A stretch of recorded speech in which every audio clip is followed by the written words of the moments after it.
कहते हैं न्यायालय वो जगह है जहां फैसला साक्ष्य से होता है, पर अगर फैसला पहले से लिखा गया हो तो फिर न्याय कहां और राजनीति कहां है। प्रेस कॉन्फ्रेंस में जो कहा वो सिर्फ एक बयान नहीं बल्कि न्याय व्यवस्था की नींव हिला देने वाला सच और आरोप है। और 164 का बयान कंप्यूटर पर पहले से टाइप कर लिया गया, मगर आरोप इतने घने थे कि एक ईमानदार अफसर को डेडवुड कहकर जबरन हटाया गया। सोना प्लांट ऑपरेशन का mastermind IPS Arif Sheikh, ACB के डीएसपी सपल चौधरी की भूमिका। अमरेश मिश्रा की टीम अब उसी ढर्रे पर चल रही है। तब भी बयान लिखे गए थे, आज भी बयान टाइप हो रहे हैं। इतिहास खुद को दोहरा रहा है। न्याय की कलम राजनीति की उंगलियों में हो तो अदालतें भी मंच बन जाती है और बयान बस स्क्रिप्ट रह जाता है।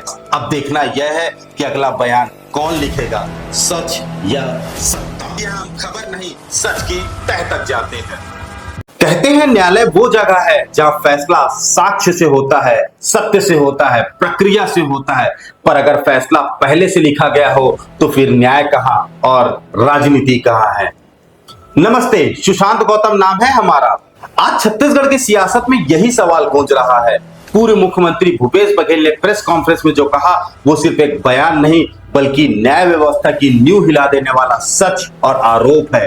भूपेश बघेल बोले, कोयला घोटाले की जांच एजेंसियां पहले से फैसला लिख चुकी है और 164 का बयान मजिस्ट्रेट के सामने नहीं हुआ, कंप्यूटर पर पहले से टाइप कर लिया गया।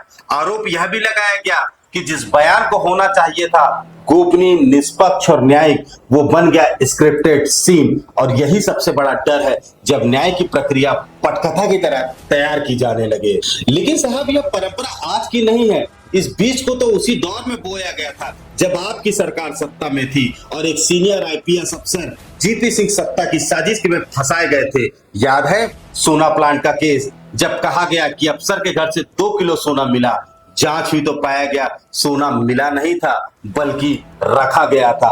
वो भी अफसर के घर नहीं बल्कि एक बैंक अधिकारी मणिभूषण शर्मा के यहाँ। मगर आरोप इतने घने थे कि एक ईमानदार अफसर को डेडवुड कहकर जबरन हटाया गया। वो शब्द डेडवुड जो कभी फाइलों में प्रशासनिक टिप्पणी में होता था, आज उस दौर की राजनीति में मानसिकता का प्रतीक बन चुका है।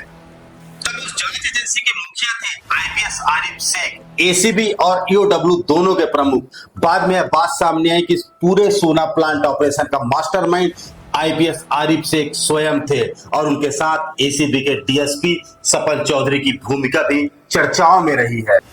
अब वही एजेंसी, वही तंत्र, बस नए नामों और नए आदेशों के साथ फिर सक्रिय है। अमरेश मिश्रा की टीम अब उसी ढर्रे पर चल रही है जिस ढर्रे पर कभी जीपी सिंह को फंसाया गया था। इतिहास ने जैसे खुद को फिर से लिखा है, बस पात्र बदल गए हैं मगर पटकथा वही है।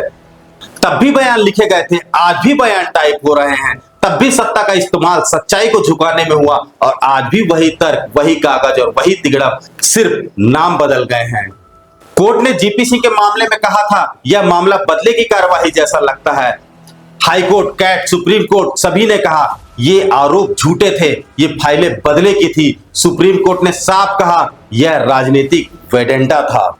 और अब वही तर्ज फिर लौटी है, सिर्फ चेहरा बदला है, ढंग वही है। भूपेश बघेल का कहना है कि एसीबी और ईओडब्ल्यू ने आरोप का 164 बयान खुद टाइप किया और उसे पेन ड्राइव में डालकर कोर्ट में पेश किया। अब सोचिए, अगर बयान पहले से लिखा गया हो तो फिर सफाई कौन देगा और न्याय किसे मिलेगा।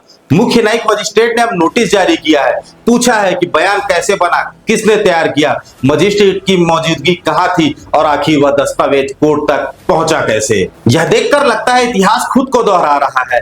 तब कहा गया था कि सत्ता ने अफसर को फंसाया, अब कहा जा रहा है कि एजेंसियां नेता को फंसा रही हैं। पर सवाल वही है, क्या न्याय के पन्ने पहले से लिखे जाते हैं। भूपेश बघेल कह रहे हैं फैसला पहले से ही लिखा गया है, लेकिन जनता पूछ रही है किसने लिखा। क्योंकि अगर न्याय की कलम राजनीति की उंगलियों में हो तो अदालतें भी मंच बन जाती है और बयान बस स्क्रिप्ट रह जाता है। यह कहानी एक केस की नहीं, यह पूरी व्यवस्था की परीक्षा है। एक तरफ जांच एजेंसियां हैं और दूसरी तरफ जनता का विश्वास। अब देखना यह है कि अगला बयान कौन लिखेगा, सच या सत्ता। इधर एक मामला और भी चर्चाओं में है जो महीनों से खात्मा और खारिजों के बीच में झूल रहा है। कहा जाता है इसमें भी वही प्रक्रिया अपनाई गई बस इस बार दांव पर एक पावरफुल अधिकारी थे। मामला कोर्ट में विचाराधीन है, इसलिए ज्यादा कहना अनुचित होगा, लेकिन जब इस तरह की घटना उजागर हो रही है तो उस पर सवाल उठना भी लाजमी है। बताया जाता है कि एक प्रभावशाली अफसर को बचाने के लिए कोर्ट के बाहर ही कलमबद्ध बयान टाइप कर लिया गया और फिर न्यायालय में पेश किया गया। यह बयान इसलिए भी चर्चाओं में है क्योंकि जिस प्रक्रिया को 2 दिन लगते थे वो महज आधे घंटे की पेन ड्राइव में ट्रांसफर कर दी गई। कहते हैं तकनीक तेज हुई है पर न्याय की रफ्तार अब संदिग्ध लगने लगी है। यह खोज का विषय है, इस पर चर्चा हम अगली सीरीज में करेंगे। फिलहाल इस खबर में इतना ही। इसी तरह की तथ्य संगत स्टोरी और भीतरी सियासत के सच के लिए आप जुड़े रहिए जनसंवाद टुडे के साथ। शेयर करें, लाइक करें और सब्सक्राइब करना ना भूलें, क्योंकि यहां हम खबर नहीं सच की तह तक जाते हैं। धन्यवाद।